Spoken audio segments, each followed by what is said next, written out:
All people tell stories to make themselves feel good.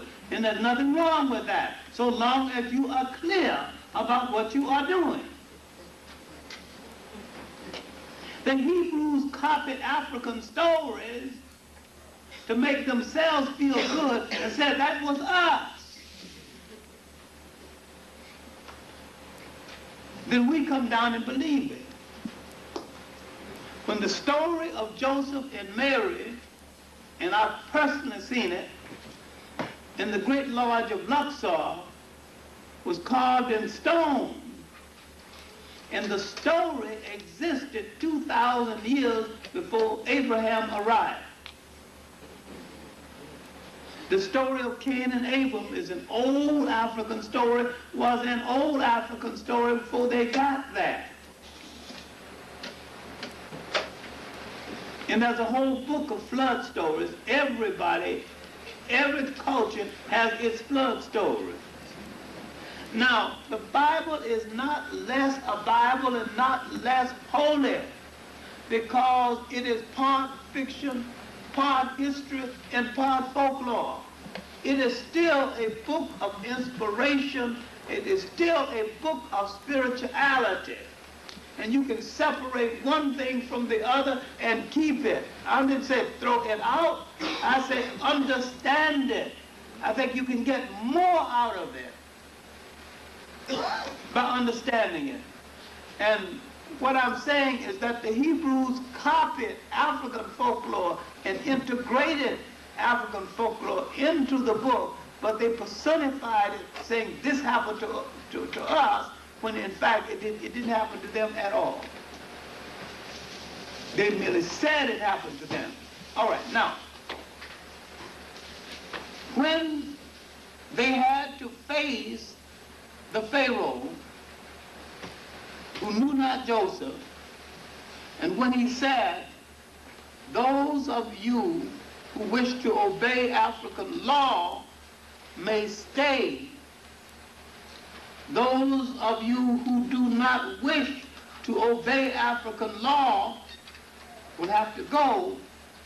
Those are the ones who left Africa. Now that's the origin of the essence. All the Jews did not leave Africa because some of them said that they could stay and live under African law. Jews remained in Africa. Some of them were there when the Romans arrived thousands of years later. Now, the Exodus is one of the best known stories in human history.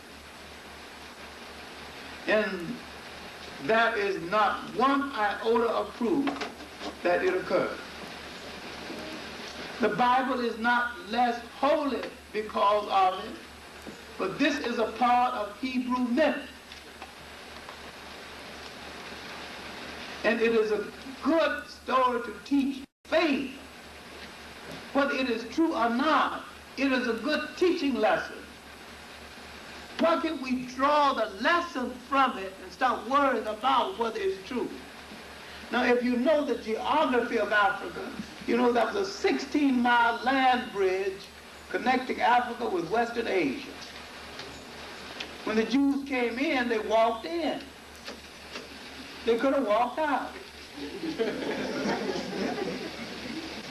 So they didn't have to leave by water at all. And if they left by water, they would have to leave further down. And if they left that way, then they would end up in Yemen. It doesn't go with the geography. Look at the geography. Look at where the land, this is before the Suez Canal. Thousands of years before. Look, the Christian story is one of the most beautiful stories in the history of the world, but you have to separate one thing from the other and keep the story. Don't throw out the story because it is mixed with a whole lot of things that are questionable. You can enhance the story by understanding it and understanding to what extent the story is embellished by folklore. All right, now, 70 people came in. 70 Hebrews came in. 600,000 goes out and still leaves some. Would 70 people create that many people, even if they spent all time creating people?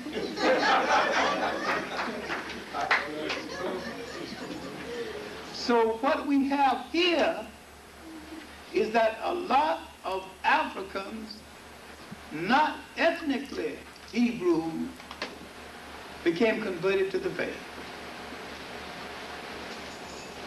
And they were of another religious persuasion, but not of another ethnic persuasion. And then, at this time, religion was so sharp in the minds of each people. Sometimes a religious person in one religion didn't feel as safe as he thought he should, though religious tolerance was much better then than it is now. All right, now what did they take out of Africa?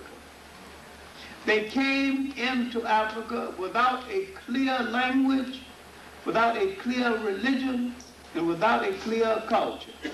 When they left, they had all three. Africa had made the Hebrews a people. The early Hebrews became a people and entered history through Africa. And you do not have to argue about whether they were white, black, or otherwise. The only whites who entered the area were Greeks and Romans. Right. So now if you want to figure out where the white Jew came from, that's the problem.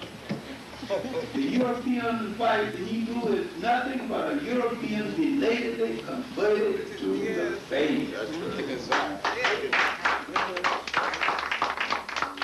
the 12th century AD, there was arguments in Europe because the Africans and the Arabs were controlling Spain and the Mediterranean. There was arguments for whose fight you're going to join, the Arabs or the Christians. And there was a group of people who didn't want to join either one of them. They sought an alternative, and they chose Judaism. So the Caucasian Jew is just a European who chose Judaism. And he has no ethnic relationship to the biblical Jew at all.